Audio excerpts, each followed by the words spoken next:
Hi, good morning to all. Today Tamil క్లాస్లో అక్షరాల గురించి మనం ఒకసారి రివైజ్ చేసుకున్నాం. ఇంతకుముందు వీడియోలో అక్షరాలు ఆల్రెడీ చెప్పాను, మళ్ళీ ఒకసారి రివైజ్ చేసుకుంటున్నాం. చూడండి ఇది.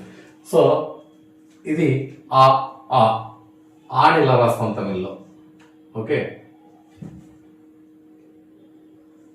ఇది ఆ. నెక్స్ట్ ఆని ఇలా రాస్తాం. ఓకే, నెక్స్ట్ ఈ ఈ ఎలా, ఇది ఈ. ఓకే, నెక్స్ట్ ఈ ఇలా రాస్తాం, ఈ విధంగా రాస్తాం. సో అ ఆ ఈ ఉ ఊ ఎట్లా రాస్తాం చూడండి ఒకసారి. చూడండి ఇది ఊ. మరి ఊ ఎట్లా రాయాలంటే ఇలా రాసేసి ఇట్లా చుక్కలు పెడితే ఇది ఊ అవుతుంది. ఊ, ఇది ఊ, ఇది ఊ. ఓకే, నెక్స్ట్ ఇది ఏ. ఏ మరి ఏ ఎలా రాయాలంటే కింద ఎట్లా రాస్తే ఏ అవుతుంది. మరి ఏ ఏ ఐ, ఇది ఐ ఎట్లా రాయాలి చూడండి ఒకసారి జాగ్రత్త. ఐ, ఇది ఐ. ఓ ఇలా చుట్టేసి ఇలా రాస్తే ఓ. మరి ఓ దీన్ని ఎట్లా చెప్తే ఓ. మరి ఔ, ఔకి తేడా ఏంటంటే ఇది ఎక్స్ట్రాగా ఇది వస్తుంది. ఇది ఔ. ఓ ఓ ఔ. ఇది ఏ ఏ ఐ. ఇది ఊ ఊ. ఇది ఆ ఆ ఈ, ఇది ఈ. ఓకే, ఈ విధంగా ఇక్కడ రాసిన మొత్తం అన్ని రివైజ్ చేస్తున్నాను. ఎలా రాయాలని ఒకసారి చూపిస్తున్నాను అంతే. ఓకే, ఓ ఓ ఔ. ఓకే, ఈ విధంగా మనం తమిళ అక్షరాన్ని రాయవచ్చు. ఇంకా కొన్ని అక్షరాలు చూద్దాం. ఈ అక్షరం ఏంటంటే కా అంటాం. ఇది కా. ఈ కాకి గాకి రెండిటికి ఒకే సింబల్ తమిళ్లో. నెక్స్ట్ ఇక్కడ చూడండి, ఇది కా. మరి ఇదేంటిది ఇట్లా రాస్తే దాన్ని ఇంజ్ఞ అంటాం. కా ఖ గ గ ఇంజ్ఞ ఉంది అది. ఓకే, నెక్స్ట్ ఇదేంటిది చా. చాకు ఇదే, శనివారం షే కూడా ఇదే. రెండింటికి ఒకటే యూజ్ చేస్తుంటాం. ఓకే, చా. మరి ఇదేంటిది జా. జాకు రాయాలి చూడండి ఒకసారి. ఇట్లా తిప్పేసి ఇది జా. ఓకే, ఇంకా కొంచెం ఇది జా. ఓకే, చా, ఇది జా. మరి చా చా జా జా ఇన్ని ఇన్ని అంటే ఎట్లా ఉంటుంది చూడండి ఒకసారి. ఇలా రాసి ఇలా రాస్తే అది ఇన్ని అవుతుంది. ఓకే, సో కాకి ఈ రెండు, కాకి గాకి ఇదే. చా, చాకి శనివారం సేకి రెండింటికి ఒకటి. ఇది జా, ఇది వచ్చి ఇన్ని ఇట్లా రాస్తాం కదా అది.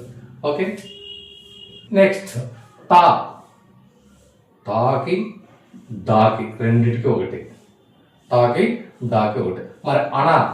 అనా అని తెలుసు కదా మనం. ఇది ఎన్నిసార్లు తిట్టాను చూడండి. అనా, ఇది అనా అంటాం దీన్ని. సో ఇది అనా. నెక్స్ట్ తాత దాదానా ఉంది కదా, అది ఎలా రాయాలి ఇక్కడ చూడండి. కాకి దాకి జస్ట్ తేడా ఉంది చూడండి. కాకి రాస్తాం, ఇది దా. తాను అదే, దాను అదే. తా దా. ఓకే, నెక్స్ట్ తా అయిపోయింది. నెక్స్ట్ నా. నా రెండు ఉన్నాయి. ఇది నానే,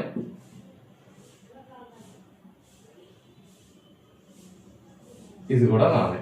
రెండింటికి నా అంటాం. ఇది ఈ రెండు కలిపి నానే అంటుంటాం. మనం యూజ్ చేసేటప్పుడు తెలుస్తుంది వాటి ఎలా రాయాలి, ఎలా పలకాలి, ఎందుకు వాడతాం అనేది. ఓకే, అది తాత దాదాన. నెక్స్ట్ ఇచ్చుడు పా. పాకు ఇదే, బాకు కూడా ఇదే. పాప బాబా అంటాం కదా, రెండింటికి ఇది. పొత్తిగా పలికేటప్పుడు డాట్ పెట్టుకుంటాం కొంచెం. పాప బాబా. మా. మరి మా ఎలా రాయాలంటే ఇది మా. ఇది మా మా. ఇది యా. రా ఇట్లా రాసి ఇట్లా రాస్తే ఇది రా. Next law. ఇది లా. ఓకే, నెక్స్ట్ వా ఇట్లా రాసి ఇది వా, ఈ విధంగా రాస్తాం వా. ఓకే, ఏరా లావా అయిపోయినాయి. ఇంకా శేష ఆల్రెడీ చెప్పుకున్నాం కదా, షే ఏది చెప్పాను, ఇది షేక్, ఇది చాకు కూడా. షా షా ఇది రాసేసి ఇది షా. మరి సా సా ఎట్లా రాస్తాను చూడండి ఒకసారి, ఇది సా, సే సా సా. హా రాసి ఇది హా. ఓకే, నెక్స్ట్ లా లా, ఇది అలా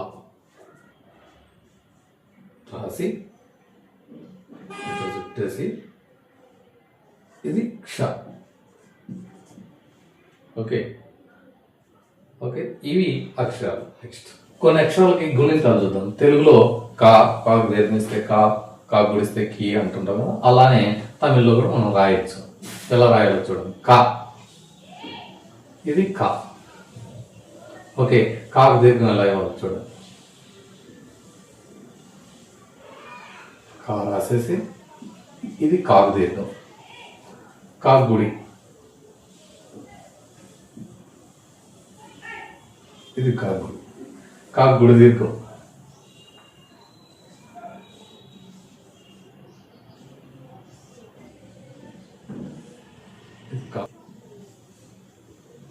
ఇది కాకు దీర్ఘం. ఓకే, కా, కాకు దీర్ఘం, కాకు గుడి, కాకు గుడి దీర్ఘం, కాకుము, కాకుము దీర్ఘం. కాకేత్వం చూడండి. సో కా రాసి దీని ముందు ఇలాంటి సింబల్ రాస్తే కాకేత్వం అంటాం. నెక్స్ట్ కాకి ఏత్వ దీర్ఘం, ఏత్వం అంటాం కదా, అది ఇది రాసేసి దానికి ఇలాంటి సింబల్ రాస్తే కాకేత్వ దీర్ఘం అవుతుంది. మరి కాకైత్వం, ఇది ఐత్వం, కాకైత్వం, ఇది కాకైత్వం. ఓకే, నెక్స్ట్ కాకోత్వం ఎలా ఉంటుందో చూడండి. కా రాసి ముందు ఒక సింబల్ వెనక తర్వాత ఒక సింబల్ రాస్తే కాకోత్వం అవుతుంది. ఫస్ట్ కాకేత్వానికి ఏది ఇచ్చినామో అది రాయాలి, కాకేత్వం. మరి తర్వాత ఇది రాస్తే కాకోత్వం అవుతుంది. నెక్స్ట్ కాకోత్వ దీర్ఘం ఎలా రాయాలంటే సేమ్ కా రాసి ముందు ఒక సింబల్ వెనక ఒక సింబల్, ముందు ఇది రాసి తర్వాత ఇది రాస్తే కాకోత్వ దీర్ఘం అవుతుంది. ఇది కౌ.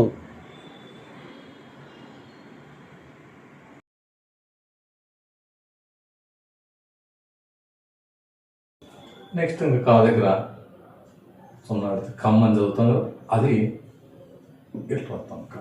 సో మనకి ఇప్పుడు అర్థమైంది కదా, కా, కాకు దీర్ఘం ఇస్తే కా, కాకు గుడి ఇస్తే కి, కాకు గుడి దీర్ఘం ఇస్తే కి, కా కొమ్ము ఇస్తే కు, కా కొమ్ము దీర్ఘం ఇస్తే కు, కాకేత్వం ఇస్తే కే, కాకేత్వ దీర్ఘం ఇస్తే కే, కాకు ఐతం ఇస్తే చా అనే అక్షరానికి ఎలా రాయాలో చూద్దాం. ఇది చా. ఓకే, దీనికి దీర్ఘం ఎలా ఇవ్వాలి, సేమ్ చా, చాకు దీర్ఘం ఇస్తే చా, చాకు గుడిస్తే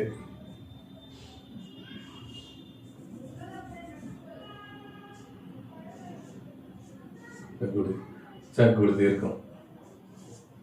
ఓకే, చా కొమ్ము ఎలా ఇవ్వాలి చూడండి ఒకసారి. ఇలా ఇస్తే చా కొమ్ము ఉంటుంది. ఓకే, చా కొమ్ము దీర్ఘం, చాకిచ్చి ఇలా రాస్తే చా కొమ్ము దీర్ఘం అవుతుంది. ఇది కొమ్ము, ఇది కొమ్ము దీర్ఘం. చాకేతం తెలిసిందే, మనం ఇంతకుముందు సింబల్ యూజ్ చేసాం కదా. చా రాసేసి ఇది రాసి దాని ముందు ఒక సింబల్ రాస్తే దాన్ని చాకేత్వం అంటాం. నెక్స్ట్ చాకేత్వ దీర్ఘం, దీన్ని కూడా చా రాసి ఈ సింబల్ రాస్తే చాకేత్వ దీర్ఘం అవుతుంది. మరి చాకైత్వం, చా రాసేసి ఐత్వం, ఇది తెలుసు కదా, ఇది ఐత్వం, ఇట్లా రాస్తే ఐత్వం, ఇట్లా బోర్డుగా ఉంటుంది ఇది. Okay, next Chaka ఐత్వం. చాకోత్వం ఎలా రాయాలి, చా రాయండి, దాని ముందు సింబల్ ఏత్వ సింబల్ రాయాలి, ఇది ఏత్వ సింబల్, అది రాసి ఈ పక్క ఇది రాస్తే చాకోత్వం అవుతుంది. నెక్స్ట్ చాక్ ఒత్తు దీర్ఘం చా రాయండి. ఇది రాసేసి ఇది రాస్తే చాకు అవుతుంది, దీర్ఘం అవుతుంది. మరి చాకు అవుత్వం ఎలా రాయాలి? చా రాసి ఏతో సింబల్ రాసి అవుత్వానికి రాయాలంటే ఇది రాయాలి. ఇది ఇంపార్టెంట్. సో చాలా మనకు డిఫరెన్స్ చూడండి. చాకోత్వం, చాకత్వ దీర్ఘం, చాకౌత్వం. చాక దగ్గర చొక్క పెడితే చమ్ అంటున్నాం. ఓకే, ఇలా. సో అక్షరాలు పడదాం ఒకసారి. చా